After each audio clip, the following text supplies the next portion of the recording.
Hey guys, so we're gonna do a little video uh, trying to explain what we're doing with our motor controller. So the goal of these videos is going to be allowing anybody who comes on either to our team or wants to build a similar platform, we want them to be able to understand what we did, how we did it, and how they can implement it as well. This is also documentation for us to go back and see how we implemented certain things. So this project, we're building a ground robot. The overall kind of high-level goal is to have this robot, give it GPS coordinates, have it plan its path, or have a path given to it, and it should be able to follow that path. And it'll be integrated into more autonomous projects, but this is kind of the foundation that we want to build. So right now I'm going to explain the motor controller. I'm going to go through the parts we used, how we integrated them, and we're even going to the wiring. So why don't we get right into it?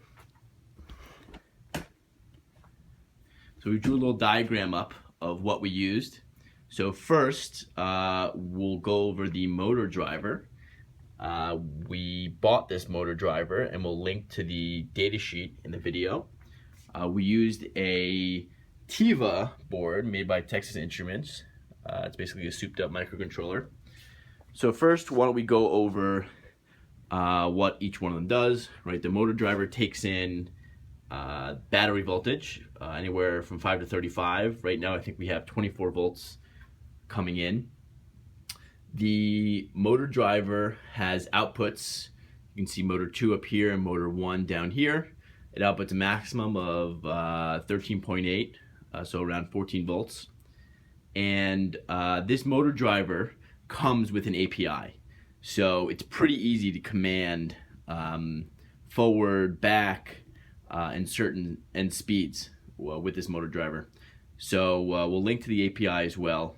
It's a pretty nice setup. So there's an internal H bridge, and it basically abstracts it away for you.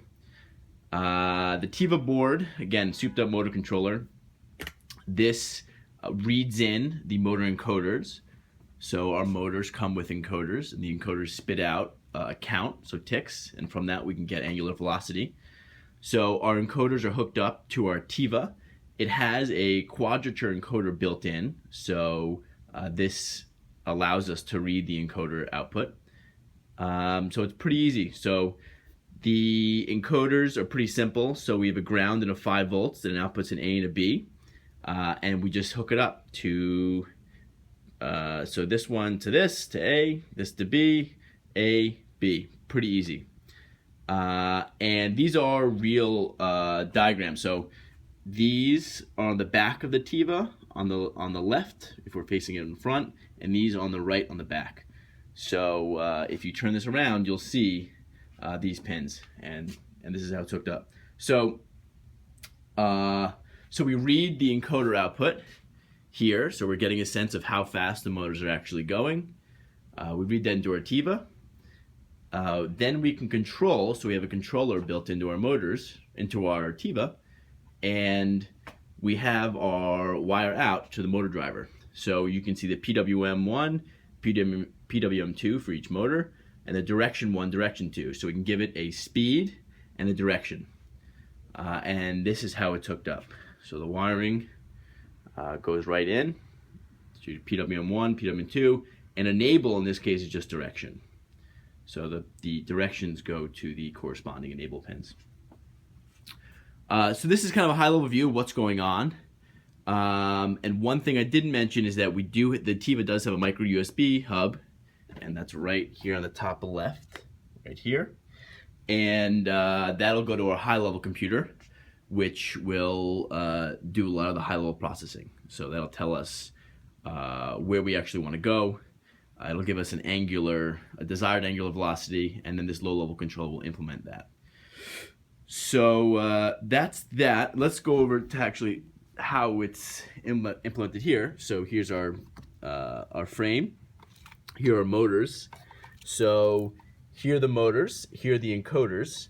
The encoder output comes out here, and the wire comes here. And right now we still have it in a circuit board, but it's basically the same thing. This will come to the TIVA board. The TIVA board has a USB output to the computer. The wiring connects to the motor driver, and these wires output to our motors here. They drive the motors. So pretty simple.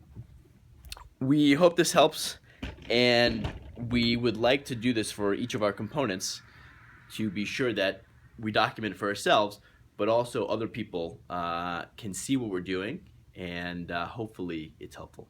Thanks.